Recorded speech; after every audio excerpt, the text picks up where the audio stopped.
Mais uma vez, agradecer a Deus pela vida de todos que nos dão a alegria da sua presença, da sua participação neste culto. Obrigado por estar com a gente. Muito bom ter vocês aqui. Que Deus continue ministrando no coração de todos vocês, em nome de Jesus Cristo. Marcos capítulo 10. Quem achou? Verso 46.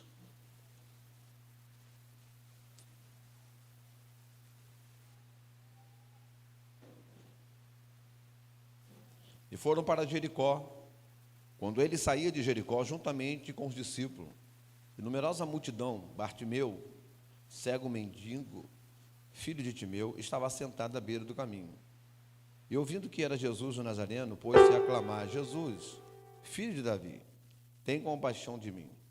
E muitos o repreendiam para que se calasse, mas ele cada vez gritava mais: Filho de Davi, tem misericórdia de mim. Parou Jesus e disse: Chamai-o. Chamaram então o cego, dizendo-lhe: Tem bom ânimo, levanta-te, ele te chama. Lançando-se de a capa, levantou-se de um salto e foi ter com Jesus. Perguntou-lhe Jesus: Que queres que eu te faça? Respondeu o cego: Mestre, que eu torne a ver. Então Jesus lhe disse: Vai, a tua fé te salvou. E imediatamente tornou a ver e seguia Jesus estrada fora. Só até aqui. Esse texto eu tenho certeza que é conhecido de todos vocês. Vocês já estão bem familiarizados com essa mensagem do cego Bartimeu. Eu gostaria de trazer aqui com vocês aquilo que Deus ministrou no meu coração, e eu espero que você consiga, através do Espírito Santo, aplicar isso a alguma área da sua vida, para que você possa alinhar sua trajetória ao entendimento e à revelação de toda a Escritura, porque toda a Escritura ela é proveitosa para corrigir, para redarguir e para instruir. Que hoje possamos ter uma correção, possamos ter de Deus uma instrução, ter uma oportunidade de sermos consolados por esta mensagem. E o que ela fala com a gente é algo que me monta a ter que pensar em uma ocasião em que eu vi um historiador comentando sobre a cidade de Jericó. A cidade de Jericó é uma cidade que ela tem algumas políticas no seu cuidado da limpeza, com respeito à ética, com respeito ao ambiente social. Há uma preocupação muito grande para que a cidade de Jericó seja uma cidade exemplo, uma cidade elite. E o Império Romano procurava sempre, de alguma forma, manter alguns critérios, manter algumas condições para que a cidade de Jericó não virasse um lugar em desordem, um lugar fora do controle. Então se estabeleceu ali sempre alguns regulamentos. Vez ou outra, como já aconteceu no Brasil em alguns lugares também, algumas autoridades passavam fazendo policiamento e tirando da cidade pessoas que mendigavam, pessoas que faziam o trabalho de fazer... de se tornar-se pedinte, para que a cidade pudesse ter uma aparência, talvez até mesmo de representar. Pode até encostar essa porta, irmão, por favor? Pode encostar ela. Para que pudesse representar uma cidade de alta elite, uma cidade de uma boa referência na região. Então, se preocupava muito em manter essa qualidade, esse nível dentro da cidade de Jericó. E alguns historiadores comentam que, para esse jovem cego está ali naquele lugar mendigando, provavelmente o seu pai era alguém de alguma influência dentro da cidade de Jericó. Lembra-se que as pessoas elas não se tornam escravas de situações a ponto de se tornarem pedinte, servas de outros, improdutiva, inválida. Isso não é uma característica das pessoas que são, de alguma maneira, educadas dentro de uma casa, onde eles aprendem a ser independentes, aprendem a tocar sua própria vida, aprendem a terem seus próprios recursos. Desde a pessoa mais remota, mais simples, até um cego, ele, de alguma maneira, aprende a se virar, a ter os seus meios para conseguir gerar recurso para ele. E conta-se que esse jovem cego, ele conseguiu a autorização por parte das autoridades para estar assentado à porta da cidade e mendigar, pedir ajuda, pedir recurso. E ele usa o nome do seu pai, porque é muito comum as pessoas não serem conhecidas pelo seu próprio nome, mas ser conhecida por o nome de alguém que é importante. Por isso ele usa o nome de Bartimeu. Bartimeu, a palavra Bar, quer dizer filho de Timeu. Então veja bem que não é o nome dele que ele está ali sendo chamado, dado a importância ou a influência que o seu pai tem em Jericó.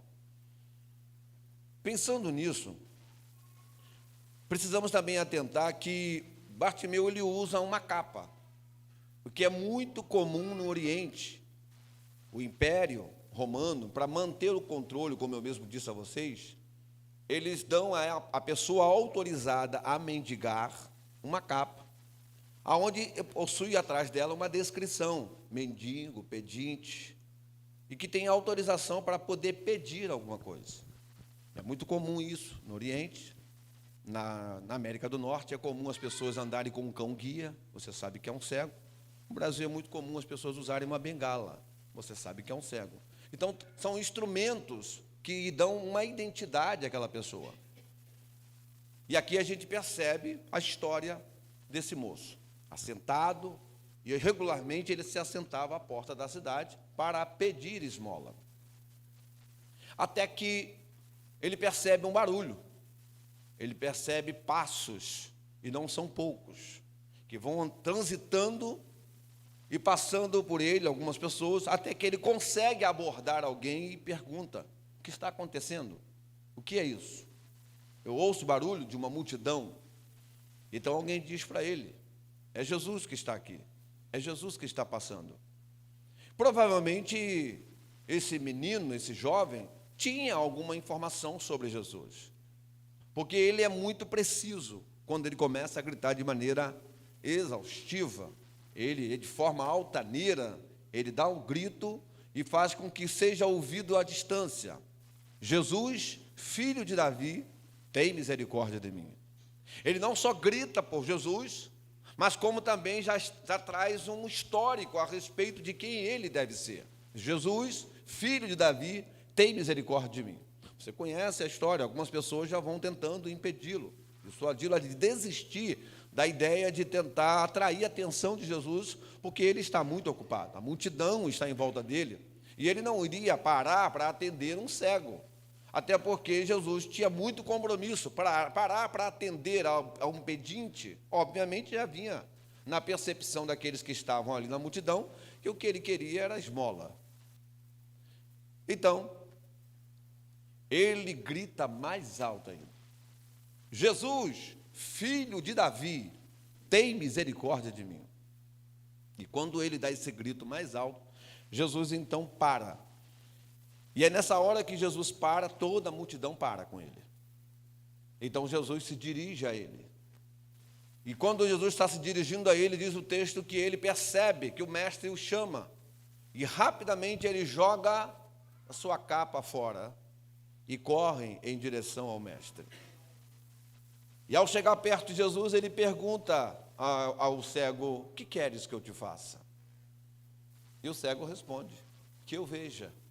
Jesus então diz para ele: vê.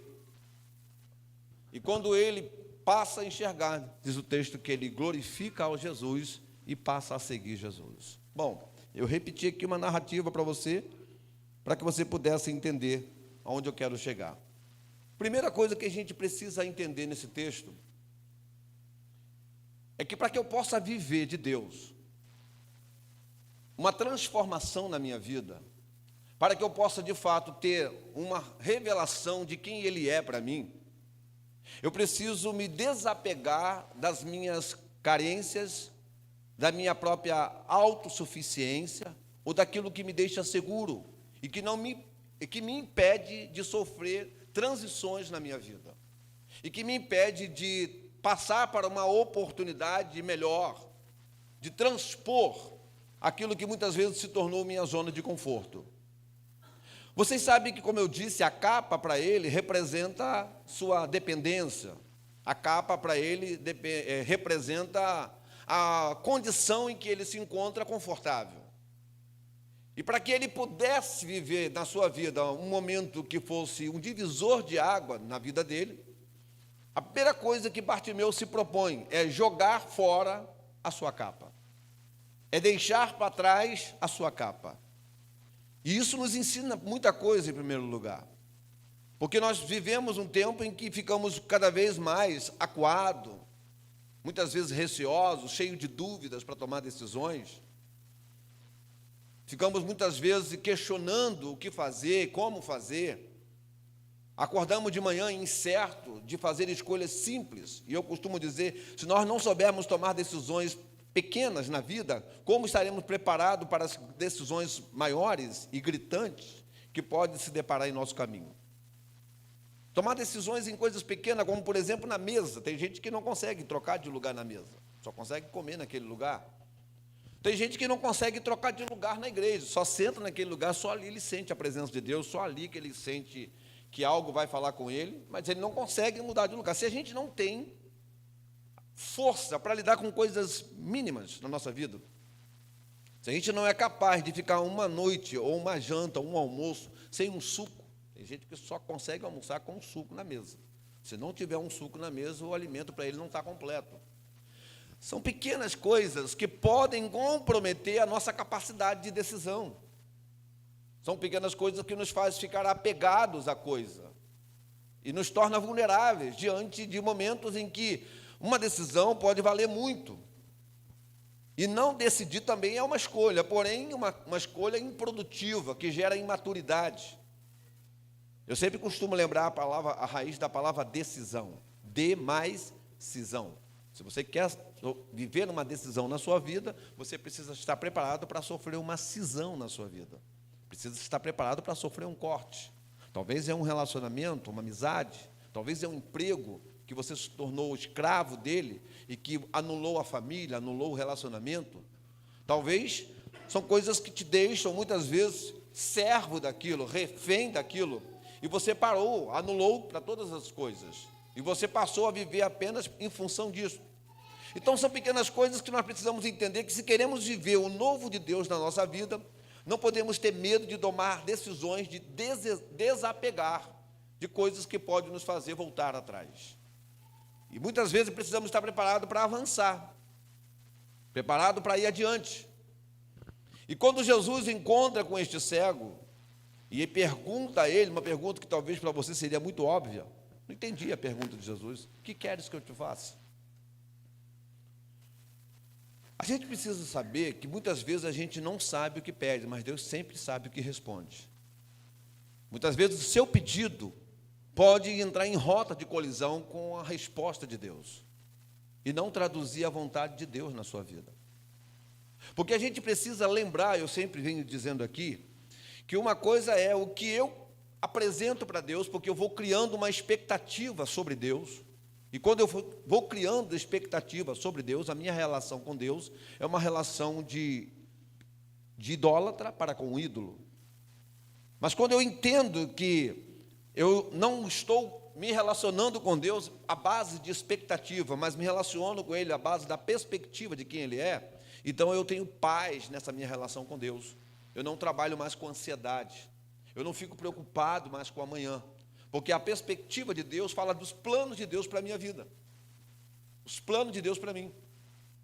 Ontem eu estava num evento de homens, aqui no 15 de novembro, e o pastor falou algo quase semelhante a alguma coisa que eu já vinha dizendo aqui para vocês sobre quando você ora a Deus e quando você ouve Deus. E ele disse algo mais ou menos assim, que a nossa ideia muitas vezes é pegar uma folha, preencher a folha com todos os nossos pedidos. Essa é a ideia que temos de Deus, de preencher as folhas e colocar para Ele tudo aquilo que faz parte do nosso pedido e apenas pedir a Ele que assine embaixo.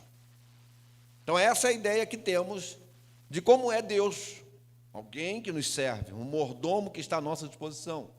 Quando, na verdade, o que se espera de um crente que aprendeu a conhecer Deus como Ele é e que entregou de fato o seu caminho ao Senhor, um crente tal que pensa e tem essa maturidade, o que ele vai fazer é entregar a sua vida, a sua folha em branco, na mão de Deus, e deixar que Deus escreva tudo a respeito da sua vida, a única coisa que esse crente vai fazer é assinar embaixo. A diferença é grande. É quando os planos de Deus, os propósitos de Deus são mais importantes do que os teus. Quando Jesus pergunta a ele: o que queres que eu te faça? Essa é a pergunta que você precisa fazer a você mesmo. Será que as respostas dadas a Deus em suas orações traduz a vontade de Deus para a sua vida, neste tempo em que você está vivendo? O que você coloca diante de Deus em oração realmente está conectado aos propósitos e aos planos eternos de Deus para você? Ou simplesmente falam de sua vida, falam de suas carências, dos seus apetites, falam de suas necessidades? Porque quando ele pergunta a este homem, talvez Jesus estava provocando nele um estágio da vida dele que estava muito contínuo. O que queres que eu te faça? O que ele estava acostumado a pedir? Esmola. Esmola. Me ajude a comprar alguma coisa para comer? Me ajude a comprar alguma coisa para poder levar para casa? E quem sabe, de repente, você não tem entendido isso na sua vida. E a sua vida, a sua relação com Deus, ela tem se alinhado apenas a um pedido que não traduz a visão de Deus e o entendimento de Deus a teu respeito. E por não compreender Deus, porque o conhecimento de Deus não é algo absoluto, é progressivo, conheçamos e prossigamos em conhecer o Senhor. E quando a gente entender isso, nós vamos perceber que o que Deus quer da gente é um relacionamento que é contínuo. É o que eu falei aqui na quinta-feira e lembrei ali na ceia, Araruama, que muitas pessoas acham que Deus colocou ela nessa vida porque Ele quer um carro limpo. Ora, eu sempre lembrando aqui, se você quer um carro limpo, leve ele na Lava Jato, pague ali alguém para limpar o teu carro, enquanto ele não estiver limpo, você não vai ficar satisfeito até que o carro esteja ao seu gosto. Então, se você quer um carro limpo, vai lá e contrate um serviço. Agora, se você quer um filho transformado, chame ele para limpar o carro com você. A última coisa que você vai ter é um carro limpo, porque você vai passar mais tempo corrigindo o seu filho do que aproveitando o que ele está fazendo. Então, o que você precisa entender é que Deus colocou a gente nessa vida, não é porque Ele quer um carro limpo, mas porque Ele quer um filho transformado à sua imagem e à sua semelhança. Deus passa mais tempo corrigindo a gente na nossa história do que aproveitando o que a gente faz. Deus passa mais tempo alinhando a gente através de provas, de lutas, através de nos privando de algumas coisas, nos permitindo ter alguma enfermidade, fechando as portas algumas vezes. Ele passa mais tempo corrigindo a gente do que aproveitando o que nós estamos fazendo. Porque a nossa ideia que temos é que a nossa oração ela deve traduzir o resultado da obra e não sermos uma obra em resultado. Deus não está preocupado em o que você vai apresentar a Ele como resultado final daquilo que você faz, mas Ele está sim interessado em revelar a você aquilo que Ele quer que você se torne. E quando nós não conectarmos a isso, continuaremos como pedintes, continuaremos como miseráveis diante de uma grande riqueza, diante de um Deus tão forte, tão rico, tão poderoso, nos comportando como mendigos, chorando por causa de uma casa, chorando por causa de um emprego, chorando por causa de uma saúde, chorando por causa de uma promoção, quando nós temos a maior revelação de Deus na nossa vida, que é o próprio Cristo. E ele pergunta: o que queres que eu te faça? Ele poderia dizer: eu quero, tem 10 reais para me ajudar? Queria comprar ali um sanduíche, estou morrendo de fome. Eu tenho certeza que ele estava passando por algum momento de necessidade naquela hora. Mas ele disse o quê? Eu quero ver. Não tem coisa mais lúcida na vida de um crente, é quando ele chega para Deus de verdade e diz: Senhor, abra os meus olhos. Eu não quero viver uma vida sem significado. Eu não quero uma fé que se move apenas pelo que os outros fazem. Eu não quero ficar contando um testemunho de alguém que contou o testemunho de que Deus fez milagre na vida de alguém. Eu quero ser esse milagre, eu quero ser esse testemunho, eu quero ser essa história, eu quero ser essa revelação do Senhor na minha vida.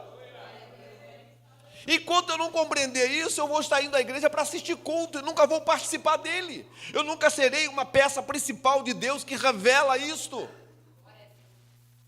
Nós precisamos nos preocupar em ser a revelação de Deus, e não ficar reclamando das dores, e não ficar reclamando das perdas, não ficar reclamando das portas que se fecham, da doença que veio, do problema que se apresentou. Não, faça uma leitura do problema pela ótica de Deus. Todas as coisas contribuem para o bem daqueles que amam a Deus e que são chamados pelo seu propósito. Deus já tem um propósito definido para a sua vida, meu querido. Já tem. O grande problema é que nós queremos caminhar com Deus pelos nossos caminhos. Nós queremos transitar na fé, mas pelas nossas convicções. Nós queremos que Deus se converta aos nossos caminhos, Deus se converta às nossas carências, Deus se converta aos nossos apetites. E não é isso. Quando você se converter de verdade, quando eu alcançar a maturidade de verdade, que a Bíblia nos ensina, eu vou começar a fazer uma oração diferente. Eu vou dizer para Ele: vê se há em mim algum caminho mau e guia-me pelo caminho eterno. Quando você descobrir esse caminho eterno, que é Ele, que é a revelação de quem Ele é e de sua palavra, pronto, nada nessa vida mais lhe distrai. Senhor, eu quero ver, eu quero enxergar. Porque há muitas pessoas que veem, mas não enxergam. O próprio Jesus disse, quando perguntaram: Senhor, por que o Senhor fala assim em parábola? Eu falo assim em parábola para que eles vendam, não enxerguem, ouvindo, não ouçam. Será que de repente nós não fazemos parte do público que tem olhos, mas não veem? Que tem ouvido, mas não ouve? Que vão à igreja há 10 anos, 20 anos, 30 anos e até hoje não se conectou com a revelação de Deus? Será que nós não somos apenas uma reunião de gente carente, não de pessoas bem resolvidas na fé? Precisamos ser uma reunião de pessoas bem resolvidas, de pessoas que saibam estar com Ele por quem Ele é e não pelo que Ele faz, de pessoas que estão satisfeitas com Ele, a ponto de que ainda que inimigos venham contra a tua vida, ainda que levem os seus bens, ainda que leve seu patrimônio, ainda que leve a sua saúde, Ele vai continuar dizendo: todavia eu me alegrarei no Senhor, exultarei no Deus da minha salvação. Ainda que a figueira não floresça, meu irmão, quem somos nós? Você pode ser um coadjuvante, você pode ser um figurante, você pode ser qualquer coisa na vida, mas que você seja participante desse processo. Não precisa estar nos palcos da vida para que tenha relevância aos seus olhos, precisa ser relevante aos olhos de Deus. Precisa Ele dizer para você: eu te conheço. Você pode ser um João Ninguém, um lado do seu coisa nenhuma, você pode sentar na última cadeira da igreja, você pode nunca ter beijado esse microfone, mas ser uma pessoa que encontrou com Ele de verdade, teve a revelação do Cristo na sua vida, e isso já lhe faz satisfeito nele. É o que eu lembrei da mulher samaritana, lembra? Todo dia, lá meio-dia, para buscar água, porque ela queria ir numa hora que ninguém estava. Porque ela não queria o constrangimento de encontrar ali com os judeus, devido à rivalidade que existia. Até que ela encontrou com a verdadeira fonte da vida. Conversando com a fonte da vida e querendo água que não matava a sua sede. E o diálogo vai acontecendo, e a discussão, e ela tentando firmar sua crença, tentando debater com ele, até que os seus olhos começam a abrir. Ela já não é mais alguém carente pela água, já não é alguém que está ali seguindo uma rota que é constante na sua vida, uma rotina de ir para a igreja, de voltar naquele horário, de fazer sempre como manda o figurino. Começa a quebrar paradigmas na vida daquela mulher. E algo extraordinário acontece. Quando ela tem os seus olhos abertos, o que ela usava como dependência, todas as vezes que ela ia para lá, ela esquece. Porque diz o texto que, deixando o cântaro, ela correu para a cidade. Não tinha nada mais importante para aquela mulher do que o cântaro. Só Jesus faz a gente esquecer o cântaro. Só Jesus faz a gente esquecer as nossas carências. Só Jesus faz a gente ter um encontro de verdade, a ponto de que essas coisas já não fazem as nossas orações se perderem. E é por isso que Jesus pergunta para mim e para você hoje: o que queres que eu te faça? Senhor, que meus olhos se abram, que eu te veja como o Senhor é de verdade. Sabe, Jó, ele tinha uma ideia sobre Deus. Jó, ele figura entre os personagens que são elogiados pelo próprio Deus. Sincero, temente a Deus, que desvia-se do mal. Mas havia mais uma coisa que precisava ser acrescentado no currículo de Jó. Era que Jó só conhecia Deus de ouvir. Tudo que ele sabia de Deus era de pregações, era da história dos seus pais, era da revelação que ele tinha de Deus a respeito daquilo que ele ouviu durante todo o seu tempo, até que Jó foi provado, até que Jó perdeu filhos, Jó perdeu saúde, Jó perdeu amigos, Jó perdeu a compreensão da esposa, até que Jó sentiu o abalo da sua estrutura. Todas as bases da sua vida foram atingidas de uma só vez. E quando ele rompe esse trajeto, do outro lado, Jó então tem os seus olhos abertos e diz: eu te ouvia falar, eu te ouvia a respeito de ti, de falar, mas agora te veem os meus olhos. Nós só poderemos dizer que conseguimos enxergar Ele como Ele é, quando nós começarmos a fazer uma leitura das adversidades pela ótica de Deus. Começarmos a não mais reclamar, não mais murmurar, não mais nos queixar, não procurar Ele pelo que Ele faz, não amar as bênçãos de Deus, mas sim o Deus da bênção. Não correr atrás dEle por causa dos privilégios que possam ser oferecidos por Ele, mas sim estarmos satisfeitos nele. Se tem algo que me provocou bastante nessa semana, foi um texto em que eu li sobre os levitas. Na hora em que o Senhor manda dividir as heranças entre as 12 tribos. E quando ele dividiu a herança entre todas as tribos, com a exceção dos levitas, ele disse para eles: eu sou a tua porção e eu sou a sua herança. Eles não levaram mais nada. Eu te faço uma pergunta: isso te deixaria satisfeito? Seja sincero. Você vendo seus irmãos levando casa, levando carro, levando bom salário, cada um levando terra própria, tendo tudo o que sonharam, Deus mandando cada um levar a sua parte. E na hora que Ele olha para você, esperando você estar todo satisfeito e orgulhoso em ouvir isso, Ele diz para você: eu sou tua porção, eu sou a sua herança.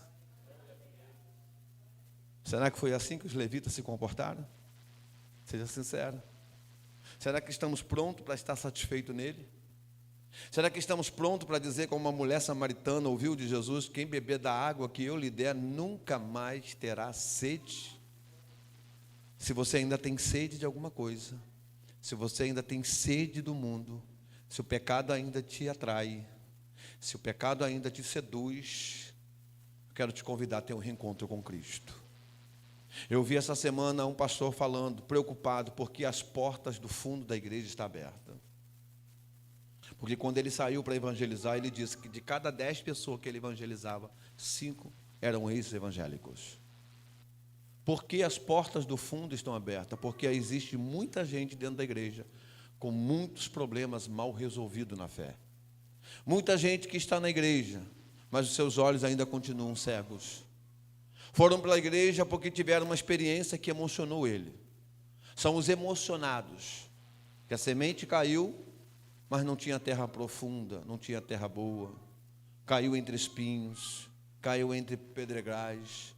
São pessoas rasas, que tiveram uma experiência momentânea, que até foram para casa falando do culto, mas no dia seguinte as aflições vieram. No dia seguinte os espinhos estavam lá ainda. Os problemas familiares continuavam, os problemas interiores continuavam, o casamento continuava a crise. E quando a gente volta para casa e a coisa continua como está, eu lhe pergunto: permanece o que recebeu? A vida flui ou a vida se esvai? Enquanto não revolvermos o nosso coração, enquanto não trabalharmos as nossas motivações, seremos cegos espirituais. Apenas treinado a fazer o que fazemos. Eu não quero que você seja uma pessoa treinada a louvar a Deus, que saiba fazer de cor o que você sabe. Eu não quero que você seja uma pessoa que tenha um currículo invejável de trajetória cristã. Isso não tem nenhum valor, porque naquele dia muitos vão chegar diante dele: em teu nome eu preguei, em teu nome eu fiz isso, em teu nome eu consegui conquistar muita gente para a tua obra. Mas ele vai dizer o quê? Eu nunca te conheci. Não sei quem é você. Nunca tivemos intimidade. Você nunca foi íntimo meu. Hoje, nesta noite, eu te convido. Seja você evangélico ou não, eu quero te convidar a renovar hoje uma aliança com Deus. Se teus olhos estão vendados, se você está cego, tudo que você enxerga é uma penumbra. Se o Cristo que você vê só consegue enxergá-lo de longe, e até hoje você está gritando, tem misericórdia de mim. Eu quero te convidar, em nome de Jesus Cristo. É hora de cair essa escama dos seus olhos. É momento de você ter uma revelação de verdade de quem Ele é na sua vida. É momento de reencontro, para que você tenha restauração no seu casamento, para que você tenha restauração na sua família, para que o seu ministério se encontre de verdade. Eu quero te convidar hoje, a pergunta que eu faço para você hoje: o que queres que Ele te faça? Mais importante do que a cura do meu irmão é o que eu quero que Ele faça na vida do meu irmão. Mais do importante do que o milagre de poder termos um lugar próprio e não ficarmos aqui presos num ambiente que está crescendo e já não está comportando os irmãos. Mais importante do que isso é ver Deus fazendo um milagre no coração de cada um de vocês e tornando vocês cada vez mais deles. Porque não somos uma resgatado como se fosse uma identidade à parte de outras igrejas. Porque se alguém um dia perguntar a você quantos membros tem a igreja que você congrega, você vai dizer a ele com muito orgulho: eu não sei. Até hoje eu não consegui contar o número dos salvos. Porque a igreja a qual eu pertenço, ela é muito maior. Quem pode aplaudir Jesus? A igreja no qual eu pertenço, ela é muito maior.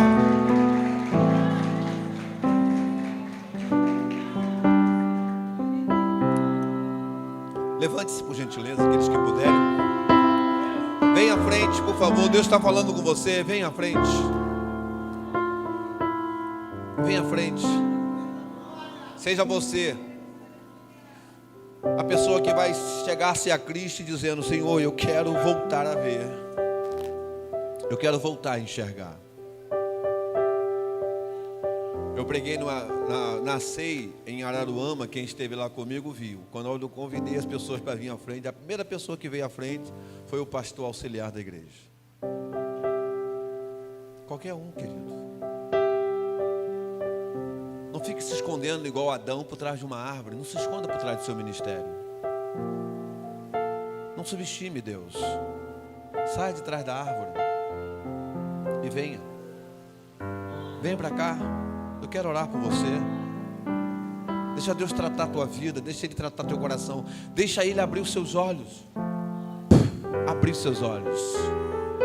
Olha, dizem que quando um cego volta a ver, o incômodo é muito forte, porque ele começa a ter dor de cabeça por causa das luzes. Deus te abençoe, minha irmã. Ele começa a ter dor de cabeça por causa das luzes. Ele fica desconfortável, dá enjoo, dá uma série de coisas. Deus te abençoe. Então, em nome de Jesus Cristo, ter os olhos abertos vai te decepcionar com muitas coisas. Ter os olhos abertos, você vai começar a ver uma realidade que você não queria. Mas a vida será mais sincera com você. Teu relacionamento será mais explícito, mais verdadeiro com Deus. Você vai começar a dizer como Jó: eu te conheço hoje de ouvir, não, mas sim, os teus olhos te veem de verdade. Os meus olhos te enxergam como o Senhor de fato é. A revelação de quem o Senhor é. Isso, irmão, continue. Deus abençoe vocês. Aleluia. Seja hoje a revelação de Deus. Deus te abençoe, meu irmão. Seja hoje a revelação de Deus aos seus olhos. Deus te abençoe, minha filha. Oh, aleluia. Enquanto o Tiago canta essa canção, dá para cantar, meu filho? Enquanto ele canta essa canção, deixa Deus ministrar no teu coração. Esta canção já é uma oração para você. É você e Deus, por favor. Deixa Ele ministrando em teu coração, em nome de Jesus Cristo. Aleluia. Venha, venha, venha sem medo, venha sem medo. Venha sem medo. O Espírito de Deus me impulsionou muito esta tarde a falar sobre este assunto. Seus olhos precisam ser abertos. Você não vai continuar nessa escuridão. Às vezes é tão confortável ficar no escuro porque você tem medo de encarar a luz, medo de saber a verdade, medo de lidar com a realidade do seu casamento, da sua vida, da sua história. Mas Deus vai te tirar. Vai ser desconfortável por um momento sair da escuridão. Mas lembre-se, quando Bartimeu saiu da escuridão, ele glorificou a Deus e seguiu a Jesus. Você vai glorificar Ele de verdade. Isso vai ser do fundo da sua alma, em nome de Jesus Cristo. Filho, deixa eu conversar com você. Aleluia. Tenho tanta coisa ali. Escute Deus falar com você nesse hino. Por que você insiste em ficar assim?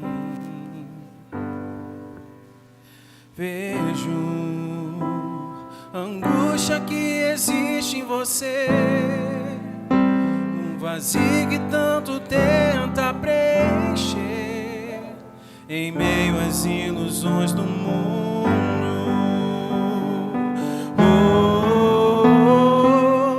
Até quando você vai ficar assim,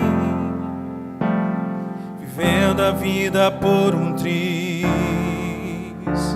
buscando respostas que só encontrarás em mim? O que eu quero é tua vida libertar e uma nova história começar. Venha caminhar comigo.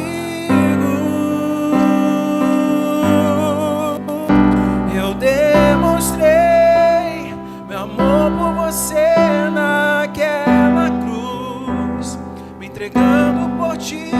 Eu sou Jesus, te dou uma nova chance de recomeçar. Filho, desperta, pois um dia eu voltarei. Em breve minha noiva eu buscarei. Volte correndo aos meus braços. Pode ser a última vez.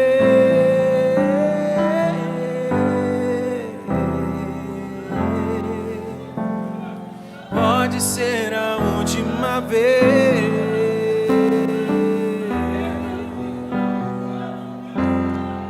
Ó Jesus. Quando Bartimeu encontrou com o Senhor e o Senhor fez a pergunta: que queres que eu te faça? O Senhor queria tirar Bartimeu da zona de conforto dele e levá-lo ao ambiente do confronto. Tirar Bartimeu do caminho da rotina que fazia ele manter-se dentro do mesmo vale da solidão,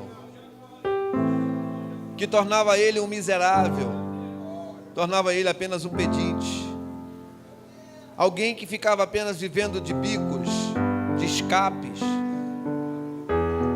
E o que Deus manda dizer é: a sua vida não pode ficar no escape. Escape não é vitória, escape é escape. O que Deus tem é muito maior. A revelação de Deus é algo extraordinário. E quando você conhecer, e quando tiver esse encontro, como isso acontece aqui, hoje, isso vai trazer um impacto na sua vida, no seu relacionamento, na sua história, de tal forma que você vai começar a compreender: hoje eu tive de verdade um encontro que se tornou um divisor na minha vida. Eu estava cego e não sabia, porque a palavra de Deus diz que Jesus veio para proclamar liberdade ao cativo, dar vista ao cego e pôr em liberdade. Primeiro ele proclama, depois ele abre os olhos e depois ele põe em liberdade. E nesta noite você ouviu uma mensagem proclamando que ele veio para trazer para você oportunidade de ter uma visão, de ter os olhos abertos. E E hoje Ele abre os seus olhos. Ele te dá de volta a visão que você perdeu. E põe em liberdade a sua caminhada. Desata os nós que estavam prendendo e retendo a sua vida. Libera você para aquilo que estava retido. Impede tudo aquilo que estava dando legalidade ao mundo espiritual sobre a tua vida. E torna favorável a mão de Deus sobre a tua trajetória. O inimigo não terá mais força para habilitar sobre a tua casa, sobre a tua vida. Mas hoje, Deus te dará a oportunidade para começar a viver um novo tempo, uma nova história, um novo momento com Ele. Levanta, joga a capa fora. Não seja mais dependente dessas coisas. Levante e jogue a capa fora. Bartimeu jogou a capa antes do milagre. Bartimeu não esperou o milagre, ele jogou fora e depois foi encontrar com Jesus. Eu não sei o que te prende, o que tem te deixado nisso tanto tempo, mas você sabe. Então, em nome de Jesus, abre teu coração para Ele. Confessa a Ele aonde estão suas debilidades. Diga para Ele aonde é que você estava errado, aonde você estava falhando.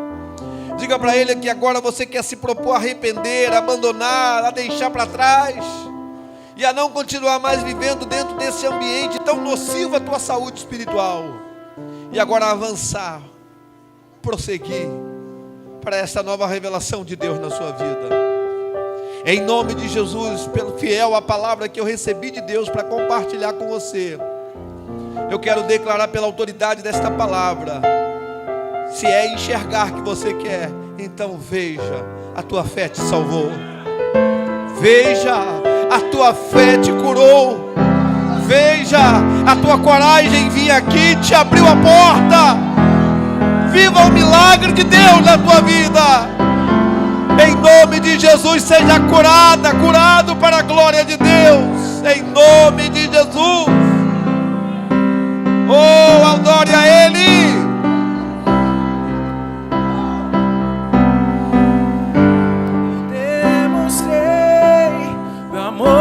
Você naquela cruz, me entregando por ti, eu sou Jesus. Confia. Te dou mais uma chance de O Senhor te abençoe e te guarde. O Senhor te abençoe e te guarde. O Senhor te abençoe e te guarde. O Senhor te abençoe e te guarde. Oh, que o Senhor te guarde, proteja teu nome, proteja a tua história. Que o Senhor te renove a tua alegria em teu coração. Que haja um recomeço na tua vida, mulher. Que haja uma nova oportunidade em Deus, porque Deus é um Deus de nova oportunidade. Ele é um Deus de misericórdia. Ele é um Deus que apaga o passado e dá um novo recomeço. Viva uma nova oportunidade com Ele, esquecendo as coisas que para trás ficam e prossiga pela fé. Tudo novo, um novo caminho, uma nova história, uma nova oportunidade, uma nova visão de ministério. Você não ficará presa no passado, mas avançará, porque a graça de Deus está sobre ti. A misericórdia de Deus te alcançou esta noite. Portanto, seja firme no teu propósito e creia que Deus te chamou para estar aqui esta noite. No nome de Jesus Cristo, Ele é teu milagre, Ele é a tua cura, Ele é a tua resposta. Deus é contigo e isto basta. Ele é o que faz tudo novo na tua vida, em nome de Jesus. Viva para isto, caminhe em direção a isto e viva a intensidade do propósito de Deus na sua vida. Quem pode aplaudir Jesus? Quem pode aplaudir a Ele? Oh, aleluia! Obrigado, Jesus! Obrigado, Jesus! Aleluia! Nós te agradecemos, Senhor, por esta noite. Obrigado pela revelação de sua palavra. Obrigado pelos que vieram aqui à frente e entenderam a tua voz. Obrigado pela igreja que se reuniu esta noite, os que não puderam estar com a gente. Continue ministrando no seu coração, Senhor. Que esta semana seja uma boa semana, semana de resposta, de vitória, de alegria. Que o Senhor continue abençoando teus servos, Senhor, com toda a sorte de bênção. Nós oramos, oferecemos este culto como um cheiro suave diante de Ti. Seja agradável ao Senhor tudo que aconteceu aqui esta noite. Obrigado por essa vida que voltou para Ti, Jesus. Obrigado pelo seu coração que veio chorando e conhecendo a Ti e reconhecendo o seu amor por ela. Continue firmando os seus passos, guiando-a pelas Tuas mãos. Obrigado por esta noite e nós Te agradecemos por tudo. No nome de Jesus. Guia-me sempre, meu Senhor, guia meus passos, Salvador. Tu me compraste sobre a cruz. Rege-me em tudo, meu Jesus. O amor de Deus, a graça do nosso Senhor e Salvador Jesus Cristo, a comunhão do Espírito Santo, seja com toda a igreja, todos digam amém. Deus abençoe vocês, uma boa semana para vocês, vão com Deus, obrigado.